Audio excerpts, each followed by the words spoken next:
Okay friends, so எனக்கு இந்த வீடியோவில் பார்த்தீங்கன்னா 2023 வந்த பார்பி அப்படிங்கிற ஒரு மூவியை பற்றி பார்க்கலாம்.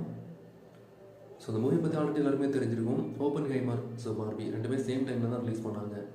ஸோ ஓப்பன்ஹைமருக்கு ஒரு பயங்கரமான எக்ஸ்பெக்டேஷன் இருந்துச்சு. பார்பி பார்த்தீங்கன்னா ஒரு ஆவரேஜ் எக்ஸ்பெக்டேஷனோட ரிலீஸ் பண்ணாங்க. ஆனால் யாருமே எக்ஸ்பெக்ட் பண்ணாத டைமில் பார்பி பார்த்தீங்கன்னா ஒரு பயங்கரமான பிளாக் பஸ்டர் ஹிட் கொடுத்துச்சு. ஆல்மோஸ்ட் 3000 crores ப்ளஸ் கலெக்ட் பண்ணிச்சு. இந்த மூவியோட ஸ்டார்டிங் என்ன அப்படின்னா, பார்பி அப்படின்னு எல்லாருமே தெரியும், ஒரு டால். ஸோ அவங்க ரியலாகவே ஒரு மனிதர் மாதிரி தான் இருப்பாங்க, மனுஷன் மாதிரி, ஒரு டிஃப்ரெண்டான ஐலாண்டில். ஸோ அதோட பேர் பார்பி லேண்ட். அங்கே எப்போதுமே பார்ட்டி, மியூசிக், டான்ஸிங் இந்த மாதிரி தான் போகும். ஒரு நாள் பார்பி காலையில் எழுந்திரிச்சு அவங்க மிரரை பார்க்கும்போது அவங்க சாதாரண ஒரு மனுஷனாக மாறிடுவாங்க.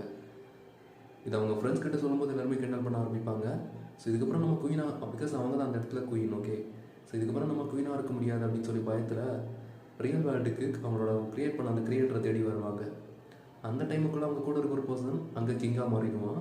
ஸோ திருப்பி எப்படி அவங்க குயினாக மாற போகிறாங்க, அதுக்கான அந்த ஜேர்னி தான் இந்த மூவியோட ஸ்டோரியாக இருக்கும். ஸோ ட்ரை பண்ணி பாருங்கள். நிறைய கலர்ஃபுல்லான ஒரு ஃபேண்டசி மூவி பார்த்த ஃபீல் கொடுக்கும்.